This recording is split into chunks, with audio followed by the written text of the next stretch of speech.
안녕하세요. 매일 새로운 사연을 전하는 읽어주는 사연 라디오입니다. 구독과 좋아요, 많은 공유 부탁드립니다. 오늘의 사연 시작하겠습니다. 안녕하세요. 얼마 전 마침내 이혼하고 자유의 몸이 된 40대 여성입니다. 이혼을 하게 된 건, 시작은 신우 때문이었지만, 어떻게 보면 시댁 식구들 전부 다 문제였어요. 그나마 남편만 이리저리 휩쓸리지 않고 든든하게 제 곁을 지켜주었다면 제가 먼저 남편 손을 놓는 일은 없었을 테지만, 남편마저 그 모양인 걸 알았을 땐 더는 안 되겠다 싶었고요. 이제 다 끝난 인연인데 이런 걸 구구절절 말해 뭐 하나 싶지만 남편하고는 사내 커플로 만났어요. 남편이 나이는 저보다 7살이나 많았지만 직급은 같았거든요. 그렇다 보니 팀이 다르긴 했어도 일적으로 자주 마주치게 되었죠. 그런데 저에게는 어디까지나 그게 전부였지 사실 남편이 이성으로 보인 적은 없었습니다. 이제 와서 말이지만 솔직히 외모로 보나 뭐로 보나 제 스타일이 아니었거든요. 하지만 그런 제 감정과는 상관없이 회사 규모가 작다 보니 직원 수도 얼마 되지 않았고 그런 상황에서 남편이 저에게 호감을 갖고 있다는 소문이 금세 퍼지면서 아무튼 지금 그때를 생각하면 또다시 스트레스가 스멀스멀 올라옵니다. 몇몇 여직원들은 제가 꼬리를 치고 다닌다는 말도 안 되는 헛소리까지 해댔었거든요. 그래서 저는 저 나름대로 더더욱 남편에게 거리를 두었는데 그러자 남편은 더더욱 적극적으로 저에게 다가오대요. 그리고 결국 그런 남편에게 저도 마음의 문을 열게 되면서 본격적으로 연애를 시작했어요. 그런데 막상 연애를 시작하고 나니까 전에는 눈에 들어오지 않았던 남편의 좋은 점들이 보이더라고요. 가령 제가 무슨 이야기를 하건 무척이나 흥미롭다는 표정으로 저를 바라봐주는 것이나 지나가는 말처럼 어디 가고 싶다, 뭐 하고 싶다 하면 꼭 기억해주는 것. 별거 아닐 수도 있지만 매일같이 일에 치여 사는 입장에서 남편의 이런 사소하지만 다정하고 자상한 습관은 큰 힘이 되었죠. 그래서 연애를 시작한 지 1년 만에 남편이 결혼 이야기를 꺼냈을 때 저는 고민하고 말고 할 것도 없이 좋다고 했어요. 양가에서도 별다른 잡음 없이 저희를 새로운 가족으로 따뜻하게 맞아주셨고요.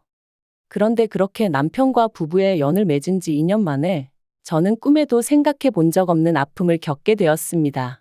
정말 아픈 기억이라서 어디서부터 어떻게 말해야 하나 싶은데 집 앞 산책로에 개나리들이 하나씩 모습을 드러내던 시기에 엄마의 본능이었던 건지 왠지 제 몸이 뭔가 달라졌다는 느낌이 오더라고요.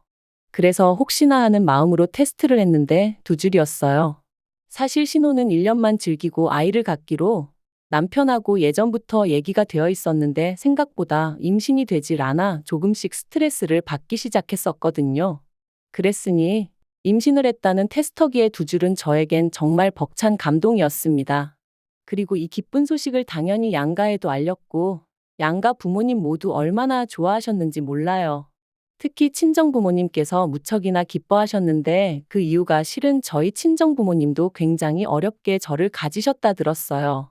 결혼하고 10년 동안 아이가 안 생겨서 입양까지 고려하셨었다고 했었죠. 그런데 저희도 애가 안 생기니 내심 친정부모님은 제가 당신들이 겪었던 마음고생을 그대로 겪는 건 아닌지 걱정이 이만저만이 아니셨다대요. 이런 것도 유전이 되나 싶어서 괜히 저희 남편 보기 미안하고 그러셨었다고.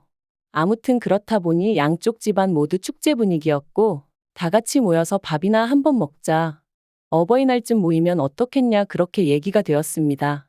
그런데 어버이날 당일 어째서인지 늘 약속이 있다 하면 10분이고 15분이고 일찍이 도착하시는 저희 부모님이셨는데 그날따라 약속 시간이 지나도록 오시지도 않고 연락도 안 되고 영 찝찝한 마음을 감출 수가 없었죠.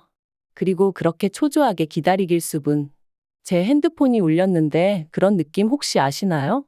평소와 다름없는 벨소리인데 왠지 평소랑 달리 받고 싶지 않은 제가 그날 딱 그랬어요. 왜인지 불길한 마음에 그 전화를 받으면 안 될 것만 같았죠. 그리고 역시나 수학이 넘어 누군가가 말하길 저희 친정부모님이 교통사고가 났다는 거예요. 지금 모 병원 응급실에 계시다고 서둘러서 오라면서 말이죠.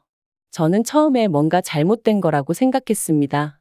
하지만 하늘도 무심하시지 그렇게 저에게서 한 번에 2분을 뺏어가셨어요. 그렇게 친정부모님을 잃고 저는 유산까지 겪었습니다. 사실 이렇게 말하면 어떻게 들릴지 모르겠지만 친정 부모님이 돌아가신 이후로는 뱃속의 아이에겐 어떠한 마음도 쓸 겨를이 없었어요.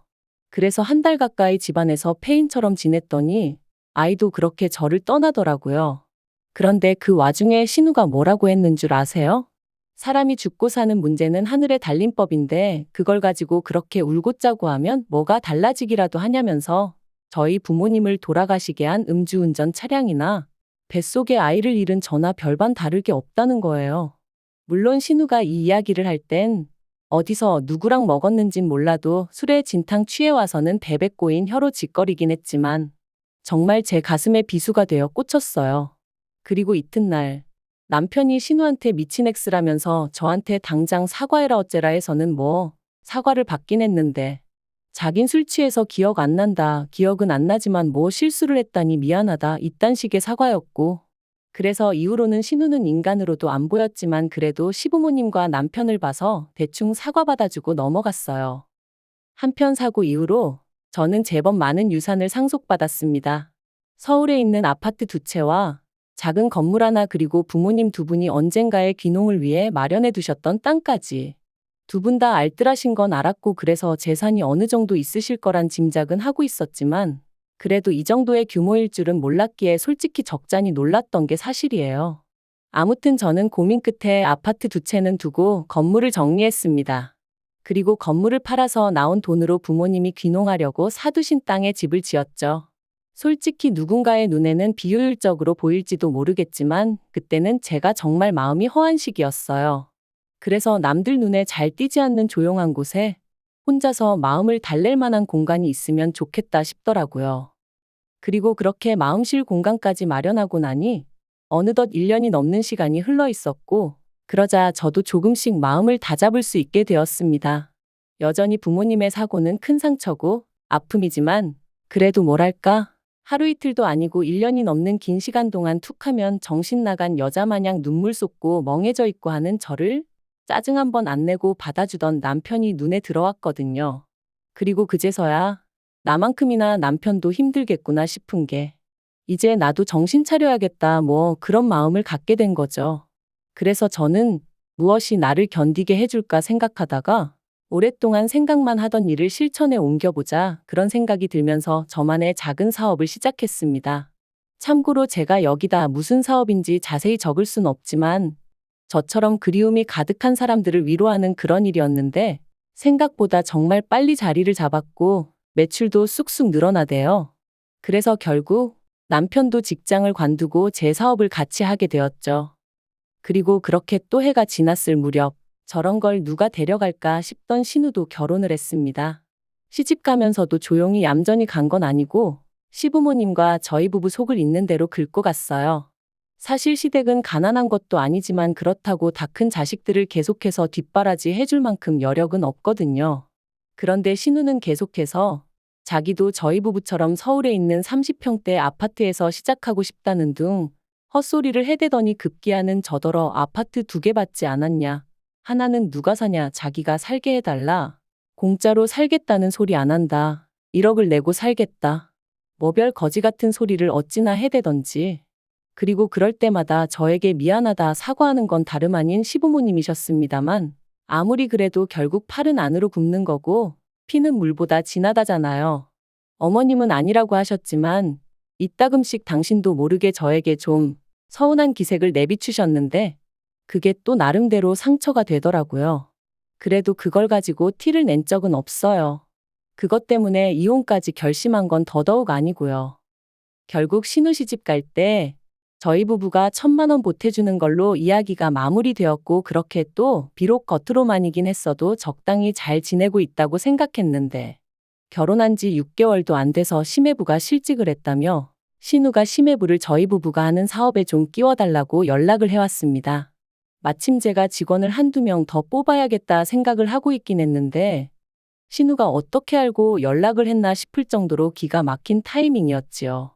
그리고 이번에는 전보다는 조금 더 노골적으로 시부모님이 그러지 말고 기회를 한 번 주면 안 되냐는 식으로 얘기를 하셨어요. 그리고 시부모님이 그렇게까지 나오시니 제가 무조건 싫다고 하기도 그렇더라고요. 그래서 알겠다 하고 자의반타의반으로 심해부를 고용했습니다.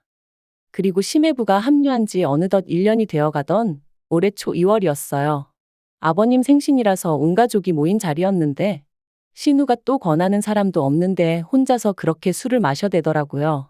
제가 남편한테 좀 말려보라고 했지만 심해부도 가만히 있는데 자기가 뭐하러 나서냐며 지도 뭐 힘든 일이 있어 저러는 거 아니겠냐?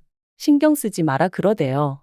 그런데 점점 속도까지 빨라지더니 급기야는 시댁 거실에서 화장실이 엎어지면 코 닿을 거리인데 거길 가다가 홀라당 미끄러지질 않나. 그런데 더 황당한 건 그런 신우를 보고도 심해부는 낄낄 웃어대기만 할 뿐 말릴 생각이 없어 보이대요. 그리고 그 꼬라지를 보고 있으니까 왜 다른 직원들이 심해부 이야기만 나오면 짜증스러운 표정을 지었는지 같이 일하기 열받는 타입이라고 불평을 해댔는지 조금은 알 것도 같더라고요. 아무튼 신우까지 일이 자빠지고 저리 자빠지는 걸 보니 그만 자리 정리하고 집에 가는 편이 낫겠다 싶었습니다. 그래서 남편하고 같이 뒷정리를 하고 일어서려는데 신우가 제 손목을 딱 잡더니 좋겠다 그러는 거예요. 그래서 또 무슨 헛소리를 하려고 일어나 싶어서 뭐가 좋냐고 많이 취한 것 같으니 일단은 들어가서 자라고 했죠. 그런데 신우는 쉽사리 저를 놔주지 않았습니다. 그리고는 한다는 말이 1년 동안 내 남편 개같이 부려먹었으면 이제 가게 하나 차려줘요 그러는 거예요. 이게 무슨 소린가 싶어서 남편을 쳐다봤습니다. 그랬더니 남편도 황당한 표정으로 절 쳐다보더라고요. 그런데 그때 신우가 또다시 오빠가 그랬잖아. 내 남편 언젠가 독립시켜줄 거라고 그러는데 제가 남편을 쳐다보니까 그게 그런 뜻이 아니었다면서 하도 신우가 찡찡거리길래 저도 다 생각이 있을 거다. 일만 잘하면 제 성격에 모른 척하지 않을 거다 뭐 그랬다는 거예요. 어이가 없어서. 결국 혼자 아무 소리나 떠들어대는 신우를 뒤로하고 저는 불쾌한 마음을 감추지 못한 채 시댁을 떠났습니다. 그리고 남편과 집으로 오는 내내 한마디도 나누지 않았어요. 남편이 제 눈치를 살살 본다는 건 느껴졌지만 아는 척도 해주고 싶지 않았죠. 그리고 이튿날 예전과 마찬가지로 신우에게 전화가 왔습니다. 하지만 전과 달리 신우는 자기가 뭐라고 했는지 정확히 기억하고 있더라고요. 한 달에 300도 안 주고 사람을 부려먹었으면 이제라도 뭐 어떻게든 보상을 해줘야 하는 거 아니냐면서. 그래서 저도 신우한테 심해부가 하루에 5시간 일하는데 얼마를 받아갈 줄 알았냐 했습니다. 그리고 내가 주는 월급이 적어서 불만족스러우면 관두라고 했어요. 안 잡을 테니 편히 떠나라고요. 그랬더니 신우가 한다는 말이 재수 없다면서 부모 하나 잘 둬서 먹고 사는데 걱정 없고 좋겠답니다. 그리고는 하긴 사람 목숨하고 바꾼 돈이니 찝찝하긴 하네 그러대요. 정말이지 눈앞에만 있었으면 당장에라도 어떻게 해버리고 싶은 심정이었죠. 저는 결국 분을 삭히지 못하고 그 길로 그대로 시댁으로 향했습니다. 영문을 모르겠단 표정에 남편까지 데리고 말이죠. 그리곤 모두를 앉힌 후에 신우가 짓거린 말을 한번 들어보라고 통화 내용을 틀어줬어요. 어머님 아버님한테 이게 제가 들을 소리냐 울며 물었습니다. 그런데 어머님이 제 어깨를 안아주시면서 신우도 얼마나 맺힌 게 많으면 이런 소리까지 했겠냐며 애가 말을 못되게 해서 그렇지 심성이 나쁜 애는 아니라고 그러니 저더러 오해하지 말라대요. 순간 제 어깨를 감싼 어머님의 손길이 어찌나 가증스럽던지 그래서 제가 어머님 손을 뿌리쳤어요. 그리고는 아무리 어머님 딸이라지만 그래도 아닌 건 아니라고 말씀해 주셔야지 어떻게 이 와중에 저더러 이해하라 하시냐 했습니다. 그리고는 남편한테도 당신은 어떻게 생각하냐니까 기껏 한다는 말이 왜 이를 자꾸 키우냐는 거예요. 그냥 생각 없는 애가 한마디 짓거린 걸 가지고 흘려듣고 넘기면 되지 않냐면서. 그리고 어차피 사업을 더 확장하려면 아닌 게 아니라 매장도 새로 내야 되는데 그런 거 하나 그냥 신우 남편 준다고 하면 되는 거 아니냐는데 아, 그간 내가 믿고 산 남자가 결국엔 이것밖에 안 되는 남자였나 싶은 게 정말 뭐라 달리 할 말이 없더라고요. 그래서 시부모님 그리고 남편에게 아무래도 여기서 잘못하고 있는 사람은 나인 것 같으니 내가 빠져주겠다 했습니다. 그리고는 바로 남편에게 이혼하자 한 거죠. 남편은 이혼은 못한다고 왜 갑자기 얘기가 그렇게 되냐면서 버텼습니다. 시부모님도 그날 이후로 제가 당신 말 뜻을 오해한 것 같다면서 그래도 홧김에 이혼 소리하고 그러면 못 쓴다고 그러셨는데 오히려 그런 말을 들을수록 제 결심은 확고해져 갔습니다. 막말로 사업체에 남편 돈 1원 한 푼 안 들어가 있었고, 집이며 뭐며 전부 다 제 것이었으니 이혼해도 저는 두려울 게 없었으니까요. 그리고 일이 정말 커지고 나니까 그제서야 신우가 한다는 말이 자기가 제가 셈이 나서 말을 좀 얄밉게 한 거 안다며 미안하다대요. 너무 어이가 없었어요. 부모 잃고 여전히 슬픔 속에 사는 내가 뭐가 부럽다는 건지. 그래서 신우한테 그래. 너도 내가 겪은 거 꼭 겪었으면 좋겠다. 내가 그렇게 부럽다니 너도 꼭 내가 겪은 거 겪으라고 기도해 줄게 그랬네요. 그리고 저 진심으로 신우를 위해서 기도해 주고 있습니다. 제가 겪은 아픔과 고통 고스란히 꼭 느껴보라고요. 아무튼 그렇게 결국 7개월의 이혼 소송 끝에 저희는 남남이 되었고 남편은 시댁으로 들어갔으며 당연히 제 사업에서도 쫓겨났습니다. 심해부도 쫓겨났고요. 그러니까 이제 졸지에 원래부터 백조였던 신우의 무직인 아들과 사위까지 전부 다 시부모님이 거두고 계신 상황이죠. 뭐 그러던지 말던지 솔직히 별 관심은 없습니다. 아, 생각해보니까 아니네요. 관심 있어요. 다 망해버렸으면 좋겠거든요. 긴 이야기 들어주셔서 감사합니다. 오늘의 사연은 여기까지입니다. 구독과 좋아요, 알람 설정해주시면 앞으로 더 좋은 사연으로 찾아오겠습니다. 감사합니다.